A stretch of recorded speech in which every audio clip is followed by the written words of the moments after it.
औपचारिक अनुष्ठान हमारा है कि गरीब कल्याण। हमारे पंडित दीनदयाल उपाध्याय जी का जो गरीब कल्याण, जिसको कि उनकी भाषा में अगर हम कहें तो वह है अंत्योदय।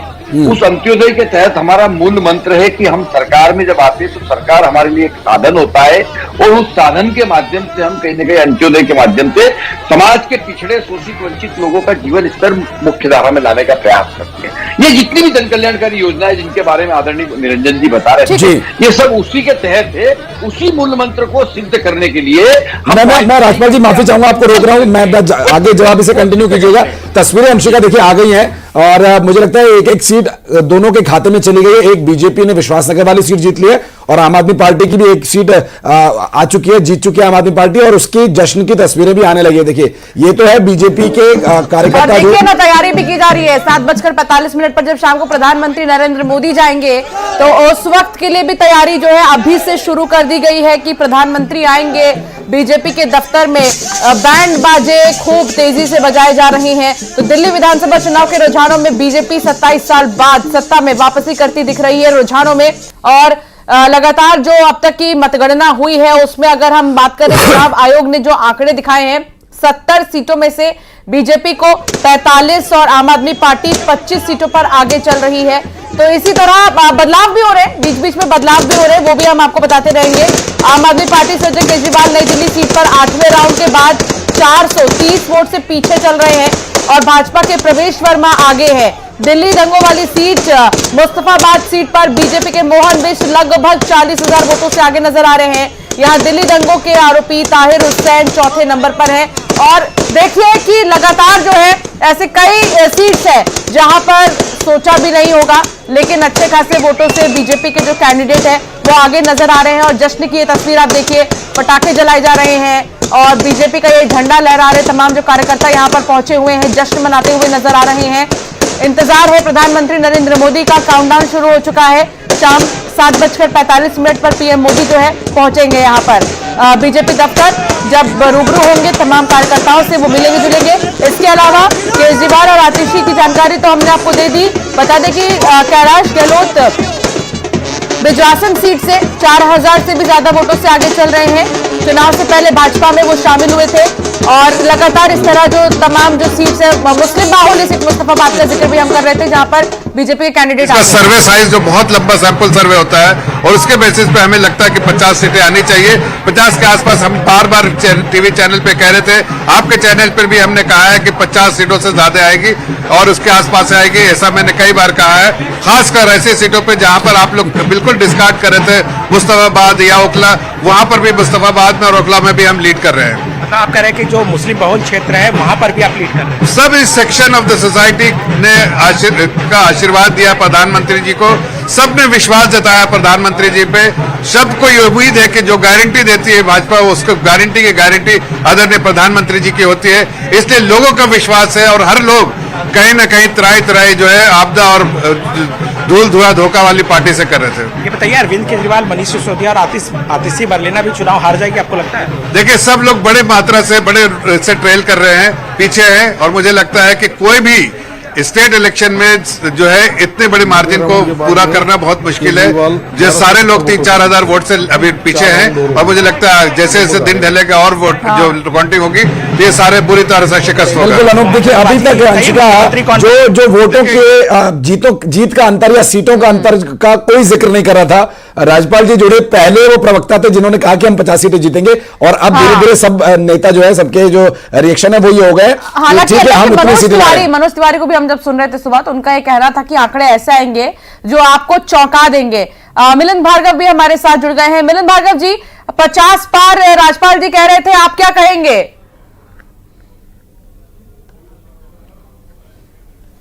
कार्यकर्ताओं का जो बड़ा एक हुजूम है, जो एग्जैक्ट पोल देता है, वो ये कह रहा था कि हमारी मेहनत रंग लाने वाली और कमल खिलने वाला है। अब जो आज के जो पैमाने थे, जो देश में विकसित राष्ट्र बनाने की तरफ हम आगे बढ़ रहे थे, दिल्ली कहीं ना कहीं अछूता था। देश में हर गरीब को घर मिल रहे थे, लेकिन दिल्ली में नहीं मिल रहा था। देश के हर किसान को किसान सम्मान निधि के सम्मान मिल रहा था, लेकिन दिल्ली उससे अछूता था। वो तमाम योजनाएं जो गरीब को उसका अधिकार देती है इस देश में, उसकी जवाबदेही उसको विश्वास दिलाती है कि कहीं ना कहीं वो मजबूती के साथ देश की सरकार उसके साथ खड़ी है। दिल्ली की जनता ने आज उस लड़ाई में अपने आप को भारतीय जनता पार्टी के आशीर्वाद को देकर खड़ा कर दिया और दिल्ली आज आपदा मुक्त हुई है। क्योंकि जो आपदाएं हमने 10 वर्षों में देखी, एंटी नेशनलिस्ट बनकर आम आदमी पार्टी ने जिस भ्रष्टाचार की लड़ाई लड़कर भ्रष्टाचार की गोथें लगाई और भ्रष्टाचार में सबसे आगे दिखी, और केजरीवाल जो भ्रष्टाचार की लड़ाई लड़ते लड़ते सबसे भ्रष्टाचार देश में कर सलाखों के पीछे गए। दिल्ली की जनता ने तय कर दिया कि उनके जो मॉडल थे वो छूट के थे। मैं एक रिएक्शन बबीता जी से लेना चाहती हूं इसी पर। बबीता जी, क्या ये एक्सपेक्टेड था? अभी देखिए, मैं एक ताजा अपडेट भी दे देती हूं। यहां पर रुझानों में आम आदमी पार्टी से जो केजरीवाल नई दिल्ली सीट पर 1170 वोट से पीछे चल रहे हैं। 9th round.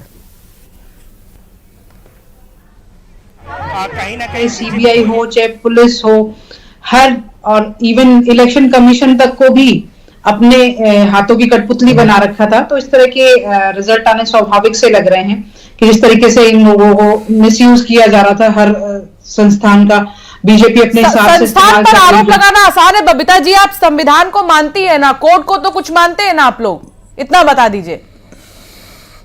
बिल्कुल, संविधान में हमारा पूरा विश्वास है और जो भी जनता का आदेश होगा वो सिर माथे पे है। ये वही जनता है जिन्होंने 3-3 बार हमें पूर्ण बहुमत की सरकार बनाने का मौका दिया। नहीं, बधाई भी मैं देना चाहूंगा आपको, एक सीट आपकी क्लियर भी हो गई है। एक प्रश्न मेरा भी है, आपके सत्येंद्र जैन चुनाव हार रहे हैं, अरविंद केजरीवाल जी चुनाव में पीछे चल रहे हैं, आतिशी मारलेना जी पीछे चुनाव में चल रही हैं, सौरभ भारद्वाज चुनाव में पीछे चल रहे हैं, तो क्या कारण है कि आपके जो जितने स्टार लोग हैं वो सारे के सारे पीछे चल रहे हैं?